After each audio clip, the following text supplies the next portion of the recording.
Ahead, just what HP needs, an accounting scandal. Not.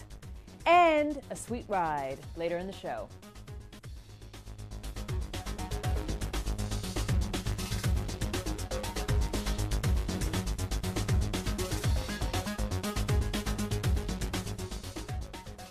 Welcome to 3 Times Square this Tuesday from Reuters World Headquarters in New York.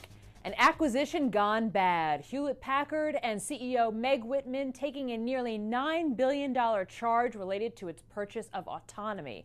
The company saying it found, quote, serious accounting improprieties at the enterprise software firm, which appear to have been part of a willful effort to mislead investors and potential buyers. HP has contacted the SEC and UK Fraud Office about the matter and says board members feel terrible about voting for the deal. Shares closed at $13.30 Monday and are now down to about $11.50. The news not so good at Best Buy either. The struggling electronics retailer reporting a weaker than expected profit and another quarterly decline in same-store sales. Not the best way to lead into the crucial holiday season. Shares down again at $12.63. Sticking with our theme of bad news as we move to Europe, Jamie McGeever joins us from London. More troubles for France. What now, Jamie?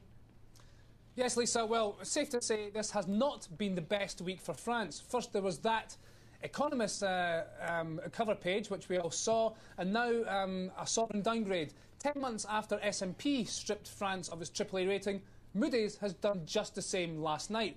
This leaves Fitch as the only single major ratings agency with France as AAA. Now, France doesn't have its problems to seek: high unemployment, a fragile economy, highly leveraged banks, and some analysis this week points to overall total French debt at almost 600% of GDP. Compare that to Germany, around 450%.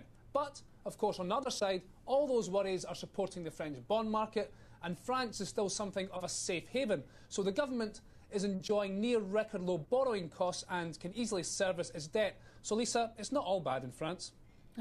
All right, well, moving over to the UK, Jamie, what's this about the royal family involved in the News Corp hacking scandal? Sort of? Fill us in.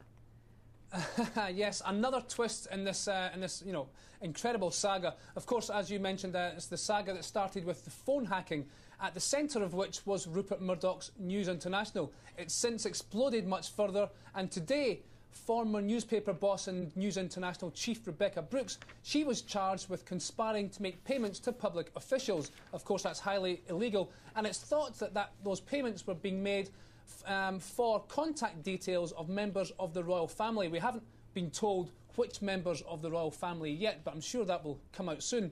Similar charges also brought against Andy Coulson. Now, he was former paper editor, and until last year, he was David Cameron's head of communications. So Brooks and Coulson already been charged with phone hacking offences, being charged again. And of course, this scandal has cut right to the heart of the establishment and exposed the very close ties between government and sections of the press. Big news here in the UK with the BBC also mired in scandal and controversy. These are interesting times for us journalists here in the UK. Lisa? Definitely, Jamie. My guess is that Rebekah Brooks wanted Prince Harry's contact information. I think she should have got in touch with a certain hotel in Las Vegas for that. Exactly. Okay, Jamie, thanks so much. From hackers to headers and our power player of the day. It's David Beckham, the British soccer star who went Hollywood, now saying he'll leave the LA Galaxy after the team's MLS Cup final December 1st against the Houston Dynamo. He's leaving the door open to return to the U.S. Soccer League one day, saying, quote, "My ambition is to be part of the ownership structure in the future." LA Galaxy owner AEG currently looking for a buyer. No word if that influenced Beckham's decision to bolt.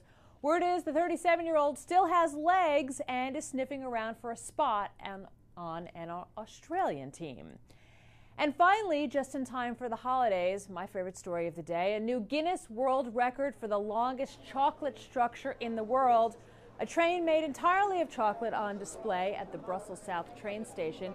It's 112 feet long and weighs over 2,755 pounds.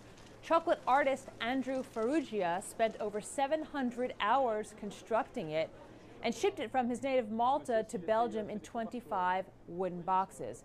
No word on how many people missed their actual trains while salivating over the chocolate one. That's the latest from 3 Times Square this Tuesday. You can follow us on Twitter at Reuters Insider and check out our Reuters YouTube channel at Reuters.com/ReutersTV. I'm Lisa Bernhard. This is Reuters.